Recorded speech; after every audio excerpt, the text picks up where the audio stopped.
Shalom. Pagi hari ini saya rindu untuk berbagi sebuah pesan yang cukup penting buat Anda semuanya. Saya ingin memulai dengan sebuah pertanyaan sederhana. Apakah kita percaya dengan yang namanya mujizat?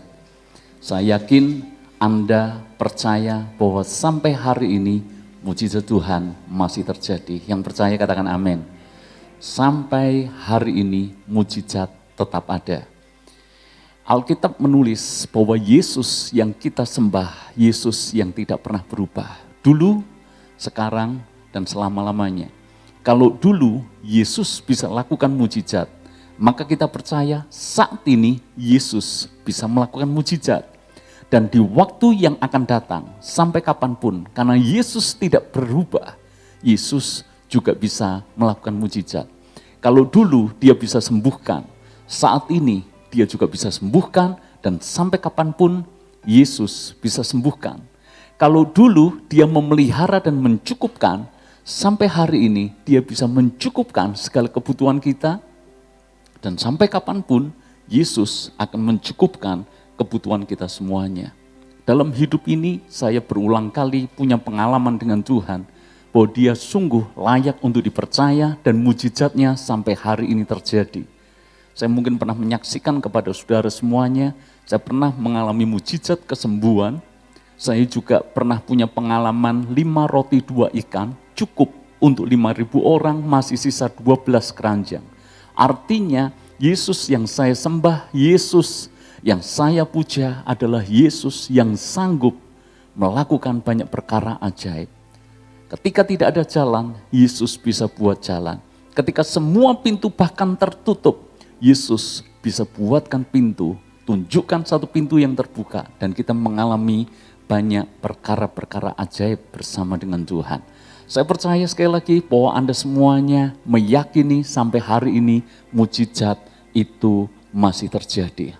Dan saya juga setuju, saya hampir yakin Anda semuanya juga suka dengan yang namanya mujizat. Siapa ingin mengalami mujizat, boleh angkat tangannya. Hampir semuanya suka dengan mujizat.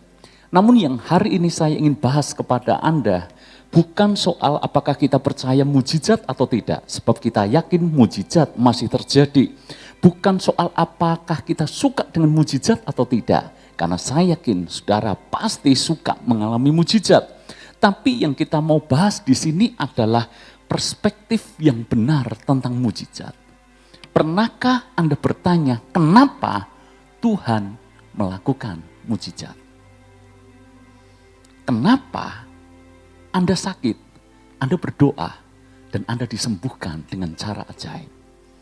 Kenapa ketika Anda kekurangan, Anda tidak tahu bagaimana harus mencukupkan kebutuhan Anda, dan Anda tidak bisa pergi ke siapapun, dan seolah-olah semua jalan tertutup buat Anda, tetapi Tuhan buka jalan dan mujizat terjadi dalam hidup Anda.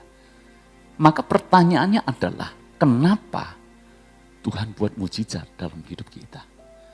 Jujur saya ingin tanya kepada Anda, pernahkah Anda berpikir kenapa Tuhan melakukan mujizat dalam hidup Anda? Pernah mengalami mujizat? Yang pernah tolong angkat tangan. Sekarang pertanyaan saya, kenapa Tuhan lakukan mujizat dalam hidup Anda? Halo? Kenapa saya dan kenapa bukan orang lain? Kenapa saya yang disembuhkan dengan cara mujizat dan kenapa bukan orang lain?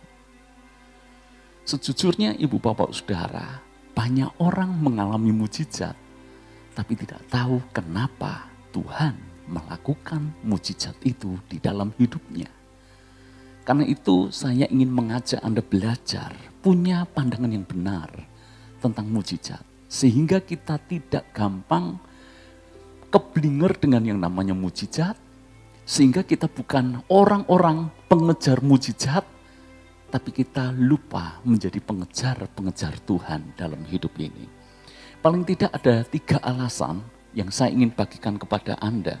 Kenapa Yesus melakukan mujizat? Maka hal yang pertama saya ingin mengajak Anda baca Yohanes 11 ayat yang ke-42.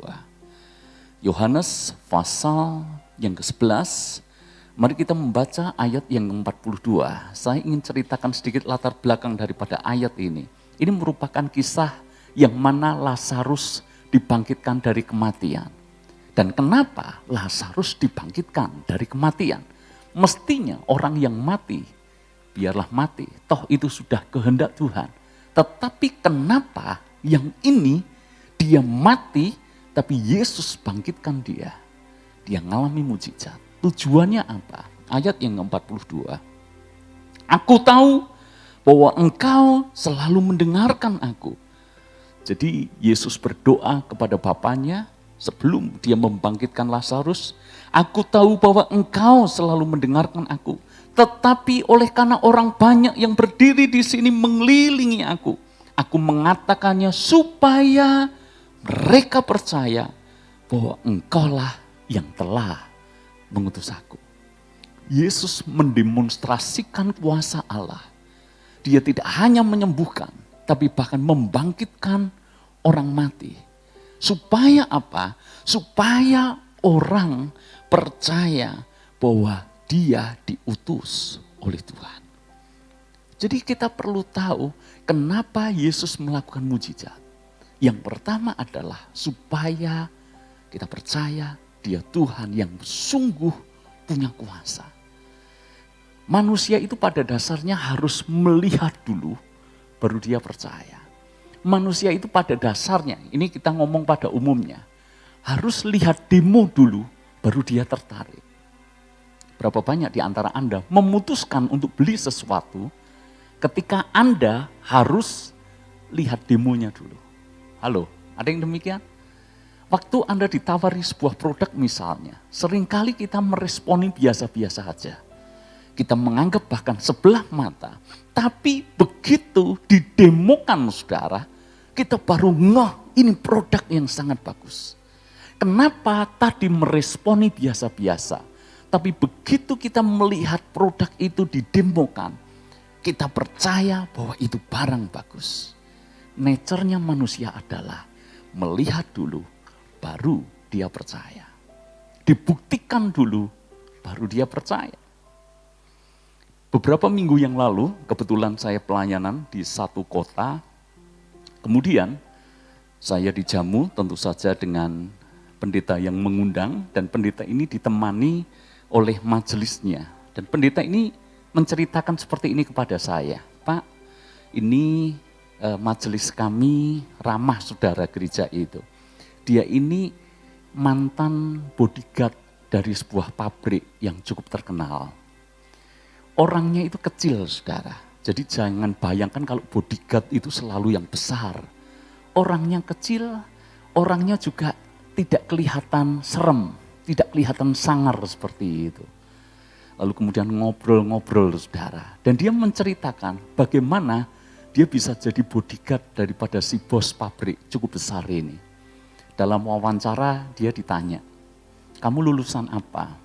Dan dia menjawab, kalau tidak salah ingat lulusan SMP atau SMA. Kamu punya keahlian apa? Tidak punya keahlian apa-apa. Kamu bisa ini? Tidak. Kamu bisa itu? Tidak. Lah kamu bisanya apa? Dia jawab, saya bisanya berkelahi. Jadi ini aneh saudara. Ya mestinya kayak gini tidak diterima. Tapi karena bos langsung yang tanya, saya tidak tahu entahkah jalur koneksi dan seterusnya, bos itu malah senang. Ya, ini yang saya cari. Jadi rupanya bos ini cari orang yang bisa jadi asisten dia kalau ada sesuatu yang siap pasang badan buat dia.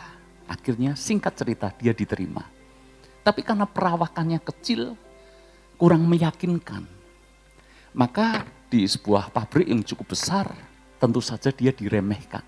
Bagaimana mungkin orang model seperti ini bisa jadi bodyguard daripada si bos besar.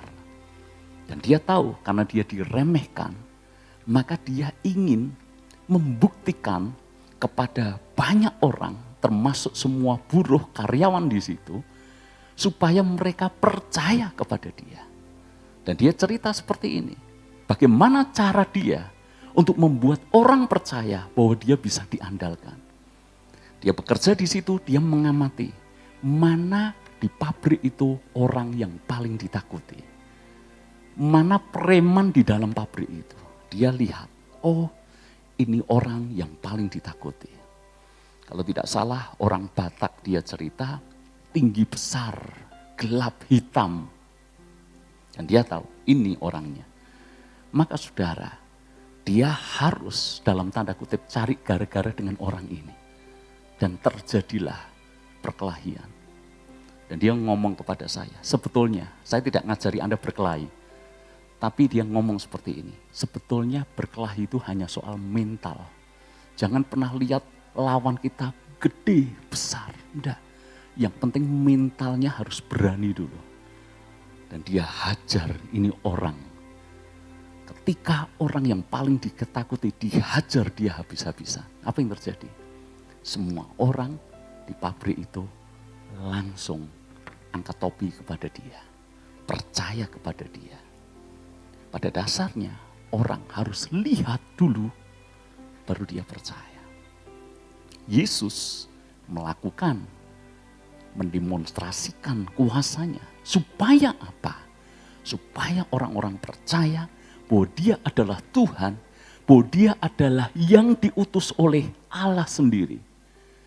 Makanya Yesus mendemonstrasikan kuasanya atas apa? Atas alam. Buat manusia ini tidak mungkin. Bagaimana mungkin ketika mereka ada di dalam sebuah perahu digoncangkan dengan badai yang hebat. Lalu kemudian Yesus berkata kepada ombak, berkata kepada gelombang, berkata kepada angin sakal itu, diam, redalah, maka langsung reda saudara. Dan orang-orang komentarnya siapa? Komentarnya seperti apa? Siapakah gerangan dia? Sehingga alam pun taat kepadanya. Yesus menyembuhkan. Bahkan Yesus membangkitkan orang mati. Orang heran. Dia bukan orang biasa. Dia bukan orang sembarangan. Ketika Yesus berkata bahwa dia adalah anak Allah yang diutus untuk menyelamatkan mereka. Mereka percaya. Yesus berkuasa melakukan mujizat bahkan atas setan-setan. Tidak cuma 1-2 setan. Tapi beberapa minggu yang lalu kita belajar. Bahkan setan yang menyebut dirinya legion. Legion adalah jumlah ribuan setan. Itu pun takluk di bawah Yesus. Yesus buat mujizat. Supaya mereka tahu dia adalah Tuhan. Buat kita, jangan Anda berpikir hal yang sama dengan orang Yahudi.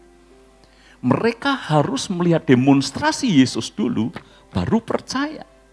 Tetapi buat kita yang hidup di zaman sekarang, jangan punya mindset yang sama. Tunjukkan dulu kuasamu, baru aku percaya. Keliru saudara, sebab apa? Sebab Alkitab sudah ditulis dan diberikan kepada kita. Itu yang membedakan antara kita dengan orang Yahudi. Saya ulangi lagi. Karena orang Yahudi belum tahu siapa Yesus. Yesus harus menunjukkan dulu bahwa dia adalah Tuhan dengan mujizat, dengan kuasa, membuat mereka percaya. Tetapi buat kita yang hidup di zaman sekarang, jangan Anda, ngetes Tuhan, apakah dia benar Tuhan. Jangan Anda berkata, Tuhan aku sakit, sembuhkan dulu sakitku, baru aku percaya engkau Tuhan penyembuh. Tuhan berkati aku, baru aku percaya engkau pemelihara, engkau penyedia, engkau pencukup buat aku. Tuhan, aku punya masalah yang sepertinya sulit untuk diurai, tolong Tuhan lepaskan dulu, buat mujizat dulu, baru aku percaya engkau sungguh Tuhan.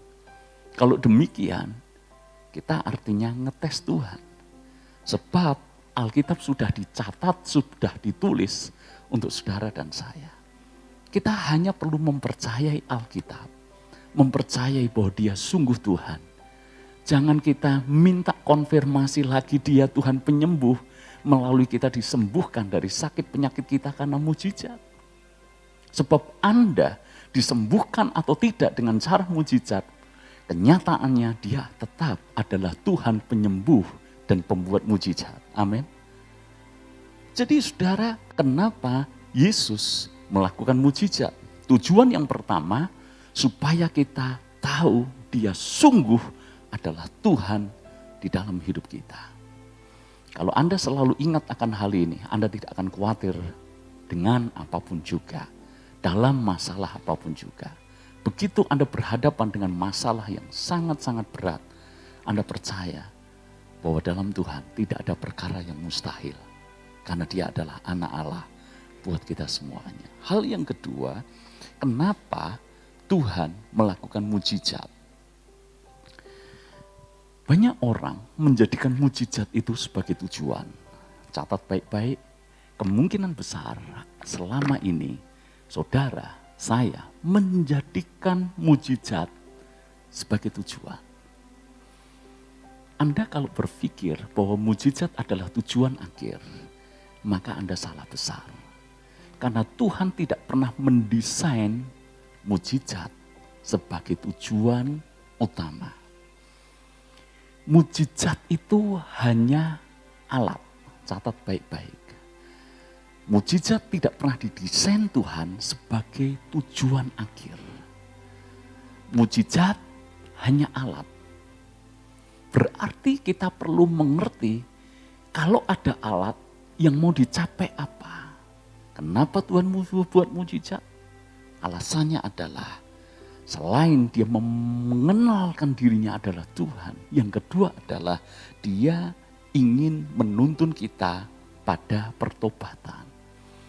Berulang kali kalau kita baca dalam Alkitab, kenapa Yesus buat mujizat? Selalu endingnya, tujuannya adalah supaya orang bertobat dan percaya kepada Yesus. Coba Anda baca Alkitab di dalam Lukas pasal yang ke-5. Lukas pasal yang ke-5. Lukas pasal yang ke-5 ayat yang ke-8. Ini adalah cerita tentang bagaimana Yesus buat mujizat kepada para nelayan. Murid-murid yang awal. Petrus, Andreas, Yohanes, Yakobus. Nelayan-nelayan pada waktu itu. Semalam-malaman mereka menangkap ikan dan mereka tidak membawa tangkapan apapun. Dan ketika mereka pulang dengan mungkin kecewa karena tidak mendapat tangkapan, maka datanglah Yesus. Dan Yesus mengajar dan menumpang di perahu Simon Petrus. Dan saat itu juga Yesus berkata, bertolaklah ke tempat yang lebih dalam. Tebarkan jala di sana. Petrus menjawab Yesus, Guru, semalam-malaman aku tidak mendapat tangkapan apa-apa. Tetapi karena Engkau yang menyuruhnya, aku akan melakukan juga. Dan Petrus menebarkan jalannya di tempat yang dalam itu. Petrus tidak hanya menangkap ikan, tapi dia bisa menarik tangkapan yang sangat banyak. Nah sekarang lihat respon daripada Petrus. Lukas 5 ayat yang ke-8. Ketika Simon Petrus melihat hal itu, melihat mujizat, merasakan mujizat, mengalami mujizat, ia pun tersungkur di depan Yesus dan berkata, Tuhan, pergilah daripadaku, karena aku ini seorang berdosa. Sebab ia dan semua orang yang bersama-sama dengan dia takjub oleh karena banyaknya ikan yang mereka tangkap. Semalam-malaman tidak dapat tangkapan apa-apa, tetapi sekali Yesus berkata, bertolak ke tempat yang lebih dalam, tebarkan jala di situ, maka saudara dia mendapat ikan yang jumlahnya sangat banyak. Itu yang membuat Simon Petrus tersungkur di depan Yesus dan berkata, Tuhan, pergilah daripadaku karena aku ini orang berdosa.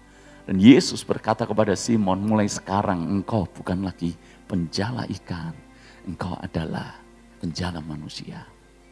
Anda lihat goalnya di mana? Goalnya adalah pertobatan. Yesus melakukan mujizat supaya saudara dan saya bertobat dan percaya bahwa Dia adalah Tuhan dan Juru Selamat dalam hidup kita. Banyak orang lupa akan hal ini. Banyak orang seperti 5.000 orang yang pergi kemanapun Yesus mengajar. Ingin mujizat, tapi tidak sampai kepada tujuannya. Inginnya dapat roti dan kenyang. Maka Yesus menegur mereka, sesungguhnya bukan aku yang kamu cari. Kamu hanya ingin mujizat, roti, dan kamu kenyang. Saudara-saudara, berulang kali Tuhan melakukan mujizat dalam hidup saudara. Tapi apakah itu menggugah hati Anda untuk Anda bertobat? Tuhan berulang kali melakukan mujizat, dan Tuhan sesungguhnya menjadikan mujizat itu hanya alat supaya Anda dekat dengan Tuhan. Tetapi pertanyaannya, apakah kita bisa dekat dengan Tuhan setelah kita mengalami banyak mujizat? Siapa yang dalam masa pandemi ini diberkati Tuhan? Siapa yang di masa pandemi ini mengalami mujizat Tuhan? Siapa yang di masa pandemi ini disembuhkan Tuhan?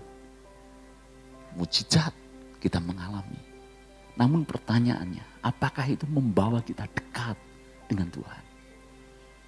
Yang konyol adalah Tuhan pakai mujizat untuk mendekatkan kita dengan Dia. Tapi yang terjadi, Tuhan buat mujizat. Mujizat itu justru menjauhkan kita dari Tuhan yang memberikan mujizat. Orang tua, berapa banyak Anda membelikan mainan untuk anak Anda yang masih kecil tentunya? Harapannya apa? Anda belikan mainan, Anda berikan mainan. Anda berharap anak Anda dekat dengan Anda, senang karena Anda membawakan mainan, membelikan mainan buat dia. Tetapi yang seringkali terjadi, begitu anak itu terima mainan, dia sudah asik dengan mainannya dan tidak peduli bahwa Anda memberikan mainan itu dengan harapan supaya Anda bisa dekat dengan anak Anda. Kristen kanak-kanak hanya urus mujizatnya, tapi dia lupa dengan Tuhan yang memberikan mujizat. Diberkati Tuhan, fokus dengan berkatnya, tapi tidak pernah tanya, kenapa Tuhan memberkati aku? Siapa yang diberkati Tuhan dan tanya kepada Tuhan, Tuhan, kenapa Engkau memberkati aku? Kenapa bukan lain? Bukan orang yang lain, tapi kenapa aku? Tuhan, kenapa aku? Dan bukan kompetitorku. Tuhan, kenapa yang dipromosikan aku? Bukan rekan kerjaku. Pernah nggak tanya kepada Tuhan? Itu mirip seperti ini. Misalnya, saya punya karyawan bagian keuangan misalnya. Saya memberi dia taruh kata 5 juta. Saya kasih kepada dia. Kalau dia karyawan yang baik, karyawan yang benar, cara berpikirnya seperti apa? Dia mesti tanya kepada saya, Pak, ini uang 5 juta untuk apa? Betul nggak? Apakah saya bermaksud memberi dia? Ataukah saya memberi dia supaya dia beli ini dan itu untuk keperluan perusahaan? Mestinya dia tanya, coba pikirkan, saya kasih dia 5 juta, langsung dia ambil masukkan kantong dan selesai. Anda kalau jadi bos dan karyawan Anda tidak tanya kepada Anda untuk apa uang itu. Dia pikir uang itu untuk dia, masuk kantong selesai. Anda marah nggak? Nangkep maksud saya?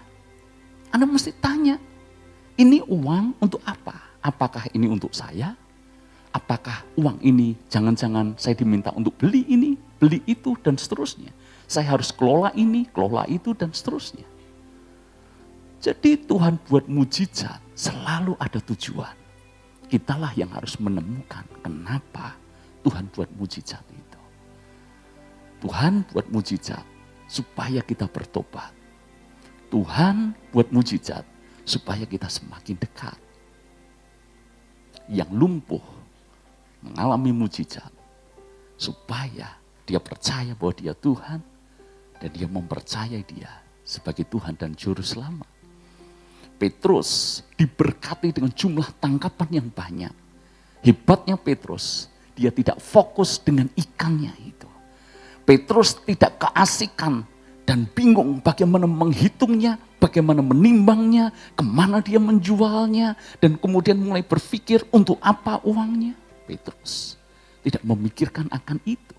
Begitu mendapat mujizat, yang Petrus lakukan pertama adalah dia tersungkur di depan Yesus dan berkata, Tuhan pergilah daripadaku karena aku ini orang berdosa.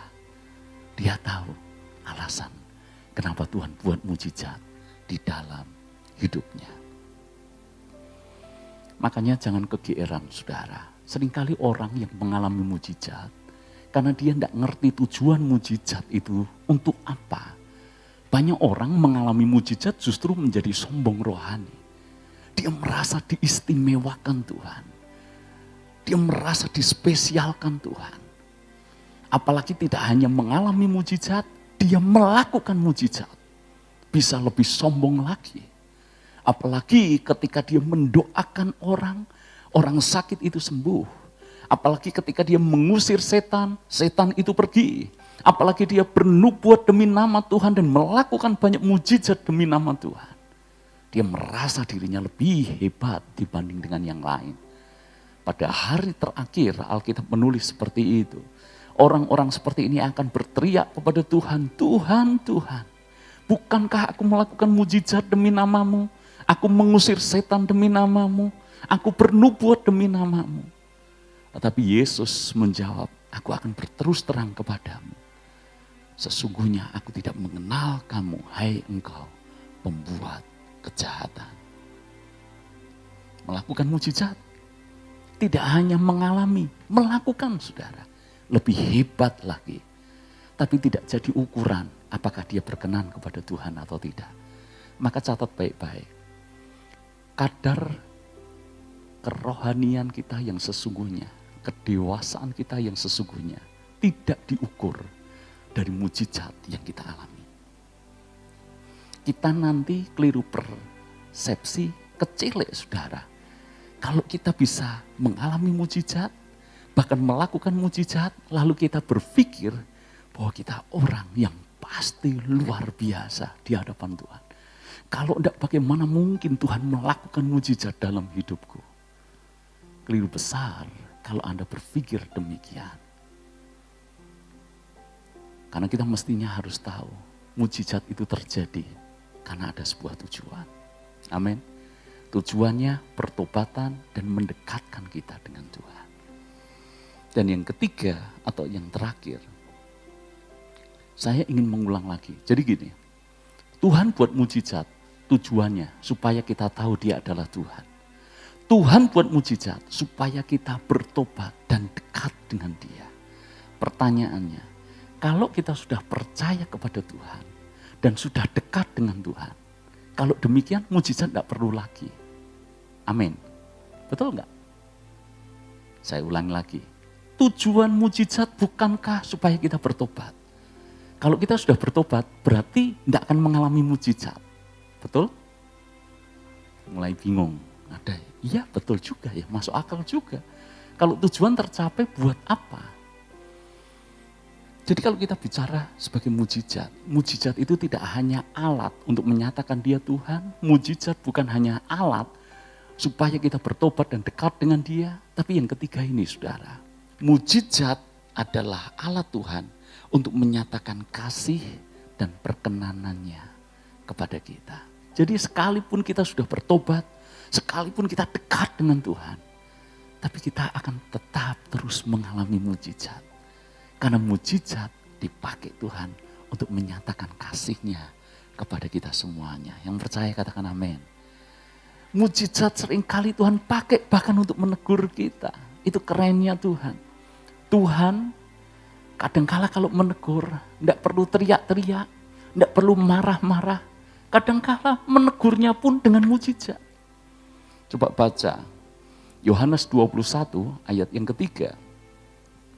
Yohanes 21 ayat yang ketiga. Saya kasih latar belakang juga dari kisah ini. Jadi ini kisah yang mana Yesus mati dan Yesus bangkit dan Yesus sudah kasih pesan sebetulnya kepada murid-murid agar mereka tentu saja melanjutkan misi amanat agung itu. Tetapi Yohanes 21 ayat yang ketiga mencatat bukannya mereka melakukan misi Tuhan, tapi mereka malah kembali ke hidup lama. Mereka mancing lagi. Yuk baca ayat yang ketiga. Kata Simon Petrus kepada mereka, aku pergi menangkap ikan. Tugasnya Simon Petrus itu dari penjala ikan jadi apa? Penjala manusia. Yesus mati, bangkit, tapi mereka tidak sadar. Mereka tidak tahu, mereka tidak percaya akan hal itu. Padahal Yesus berulang kali berkata, aku mati tapi 3 hari kemudian aku akan bangkit. Mereka tidak percaya atau mereka mungkin tidak menyadari, maka mereka putus asa. Dari penjala ikan jadi penjala manusia, balik lagi jadi penjala ikan. Simon Petrus berkata, aku pergi menangkap ikan. Kata mereka kepadanya, kami pergi juga dengan engkau. Ini ada provokatornya, saudara. Aku tak nangkap ikan dulu, yang lain aku ikut. Kembali merasakan pengalaman sensasi dulu. Nyari ikan, saudara. Kami pergi juga dengan engkau. Maka mereka berangkat lalu naik ke perahu. Tetapi malam itu mereka apa? Tidak nangkap apa-apa. Persis kejadian mirip seperti dulu ketika awal mereka berjumpa dengan Yesus. Ketika hari mulai siang, Yesus berdiri di pantai, akan tetapi murid-murid tidak tahu bahwa itu adalah Yesus. Kata Yesus kepada mereka, hai anak-anak, adakah kamu mempunyai lauk pauk? Jawab mereka, tidak ada. Maka kata Yesus kepada mereka, tebarkanlah jalamu di sebelah kanan perahu, maka akan kamu peroleh. Lalu mereka menebarkannya dan mereka tidak dapat menariknya lagi karena banyaknya ikan. Mujizat yang dulu pernah terjadi, Yesus lakukan sama persis. Petrus menangkap ikan, semalam-malaman tidak mendapat apa-apa, dan Yesus kembali memberi perintah yang sama. Tebarkan jalamu. Mereka menebarkan, mendapat ikan yang sangat banyak, sampai tidak dapat menariknya kembali. Kalau sampai tidak bisa narik ikan, itu ikannya sangat banyak. Kalau sampai tidak bisa menarik semua berkat itu, berkatnya sangat banyak. Maka murid yang dikasih Yesus itu adalah Yohanes maksudnya, berkata kepada Petrus, itu Tuhan. Ketika Petrus mendengar bahwa itu adalah Tuhan, maka ia mengenakan pakaiannya sebab ia tidak berpakaian, lalu terjun ke dalam danau. Murid-murid lain datang dengan perahu karena mereka tidak jauh dari darat, hanya kira-kira 200 hasta saja, dan mereka menghela jala yang penuh ikan itu. Ketika mereka tiba di darat, mereka melihat api arang dan di atasnya ikan dan roti. Tuhan melakukan mujizat persis seperti awal-awal ketika Tuhan menangkap Petrus dan nelayan yang lain untuk jadi muridnya. Melakukan mujizat lagi bukan? Tapi tujuannya apa? Untuk menyatakan kasih. Untuk menyatakan dia itu ada. Untuk menyatakan dia ini bersama dengan mereka. Ceritanya kan murid-murid ini sebetulnya sudah putus asa. Dia lihat gurunya mati, gurunya disalib. Dan mereka bingung harus buat apa lagi. Dalam keputusasaannya mereka berkata, lebih baik kita kembali ke hidup lama. Ayo menangkap ikan. Dan mereka semuanya kembali menangkap ikan. Mereka lupa akan pesan Yesus untuk menjadi penjala manusia. Yesus menegur mereka dengan mujizat. Saya tanya, kurang baiknya apa Tuhan kepada kita? Bahkan untuk menegur saudara, dia masih memberkati dan melakukan mujizat. Kalau saya jadi Yesus mungkin, saya akan tunggu di pantai siang itu. Ketika mereka pulang, tidak dapat tangkapan apa-apa, saya akan omel-omeli dia. Kasih tahu, jadi penjala manusia, malah jadi penjala ikan. Lihat kamu dapat apa, kamu dapat tangkapan berapa. Itu kalau saya Yesusnya. Tapi Yesus itu keren sekali. Dia nggak ngamuk, dia nggak marah. Cara negurnya lembut, santun. Kalau istilah permainan bola, Yesus itu bermainnya cantik sekali. Bukannya ngomel-ngomel, tapi Yesus berkata, tebarkan jalamu di sana.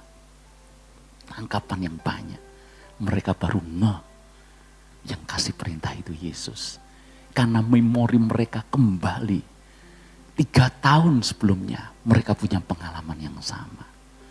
Yesus hari ini masih melakukan mujizat dalam hidup Anda. Mungkin untuk menegur Anda. Tapi kadangkala maaf, begitu bebalnya kita. Ditegur dengan mujizat, tapi enggak nyadar. Malah asik dengan mujizat itu. Kadangkala Tuhan memang menyatakan mujizat karena memang Dia mengasihi saudara. Dia mengasihi saya. Di masa sulitmu, Anda mengalami mujizat karena Tuhan ingin menyatakan di masa sulitmu, aku berada di sisimu. Aku tetap mengasihimu. Aku tidak pernah meninggalkanmu. Di masa sulitmu, aku tetap Tuhan yang berdaulat penuh atas hidupmu. Itu Tuhan. Ketika pandemi sedang hebat-hebatnya, salah satu staf kami itu terkena COVID. Terkena paparan COVID sehingga dia harus isoman di rumah. Ini cerita sederhana, tapi saya cukup berkesan dengan cerita dia. Ketika dia sudah sembuh, kami kan tiap hari Senin ada persekutuan seperti itu, dan dia bersaksi bagaimana ketika dia mengalami COVID. Satu rumah kena COVID semuanya. Dia, istrinya, dan anaknya. Dan karena kena COVID, maka dia isoman di rumah. Karena waktu itu rumah sakit hampir semuanya penuh. Maka justru di rumah itulah dia punya pengalaman dengan Tuhan.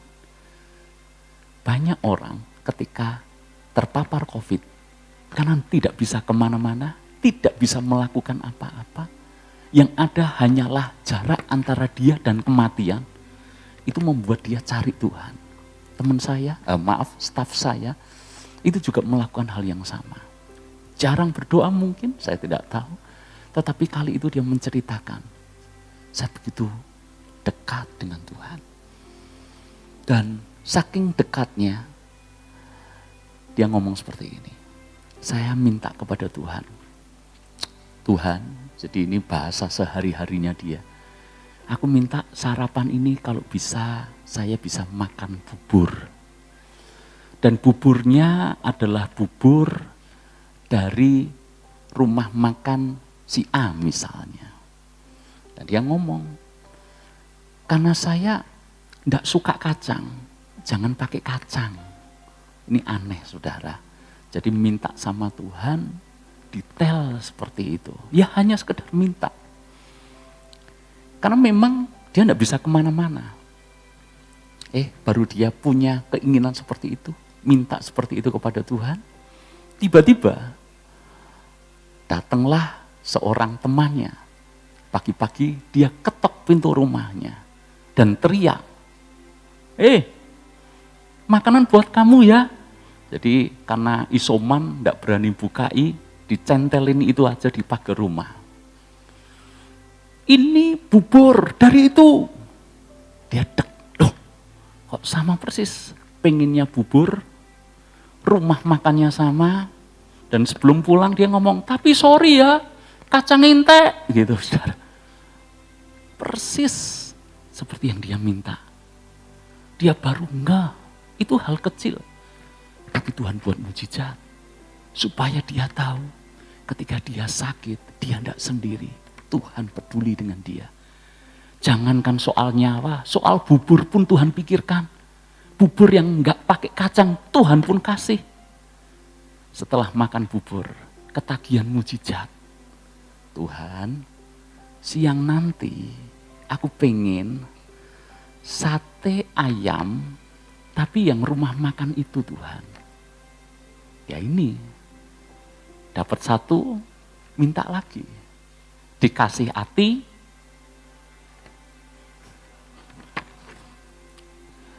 ya enggak salah saudara. Mintanya sate, tempatnya juga dia tentukan. Siang harinya, ada orang datang, kirim makanan, dibuka apa? Sate. Tempatnya mana? Yaitu rumah makan yang dia minta kepada Tuhan. Ketika saya dengar kesaksian ini, ya geli saudara. Tapi saya tangkap pesan yang sederhana seperti ini. Bahwa Tuhanmu, Tuhan yang hidup. Dia melakukan mujizat, selain karena dia menyatakan diri Tuhan. Selain supaya kita bertobat dan dekat, dia juga menyatakan mujizat. Karena dia mengasihi saudara dan mengasihi saya. Maka di masa sulit kita, jangan pernah curiga dengan Tuhan. Di masa sulit kita, belajar percaya kepada dia. Sampai hari ini, mujizatnya masih terjadi buat kita semuanya. Tapi saya ringkas dengan satu hal. Kalau Anda mengalami mujizat, tanya kepada Tuhan. Tuhan, kenapa Engkau buat mujizat ini dalam hidupku? Dan Anda akan ketemu satu alasan. Supaya kita dekat dengan dia. Amin. Bangkit berdirilah bersama-sama. Haleluya.